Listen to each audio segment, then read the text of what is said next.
See, in the first instance, I would like to condemn it in the most strong words, not only as president of the Congress party in Jammu and Kashmir, but as a Kashmiri as well, as a Muslim.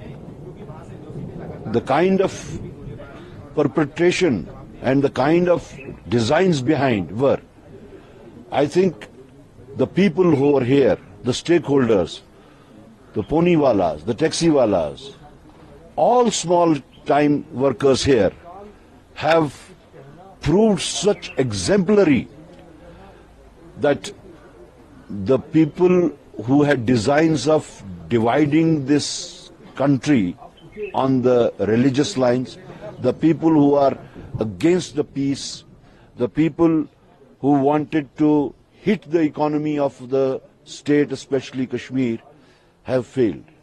It's because of them. On one side, if I commemorate them, on the other side, I commemorate those people also, people who have lost their dear ones.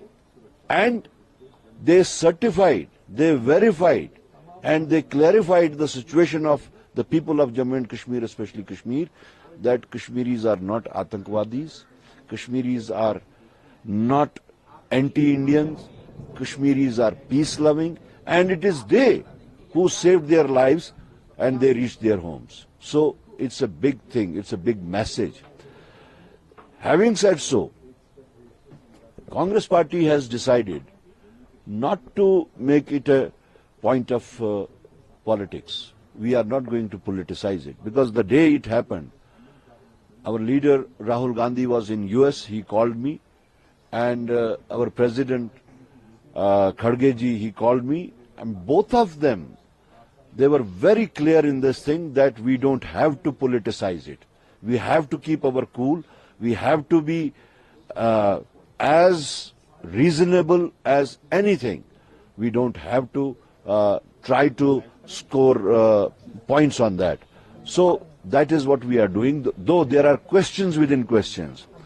Many questions can be asked this time, but we are not going to ask those questions this time, because the whole nation is mourning, and we Kashmiris as part of the nation, we are also mourning, and we'll raise these questions only when the proper time comes. But the factory of terrorism, Pakistan, is not a stop yet, sir. They are continuously violating the ceasefire, the LOC, sir. See, I won't like to get into those things now. It is a series of actions and reactions. I would rather, as a Kashmiri, request both the countries, because as Kashmiri I know that the battleground tomorrow would be Jammu and Kashmir. And we would be the first casualties of any war. We have been the casualties of war so many times. Kashmiris don't want war. Kashmiris don't want hostilities both sides. May it be that side, may it be this side. So I request both the sides with folded hands, not as a Congress chief here, but as a Kashmiri, that both the countries should keep their cool and avoid hostilities. Thank you. Bilawal Bhutto Zardari has threatened India. I would not. No. Please don't try to put words in my mouth. I said we don't want to politicize it right now.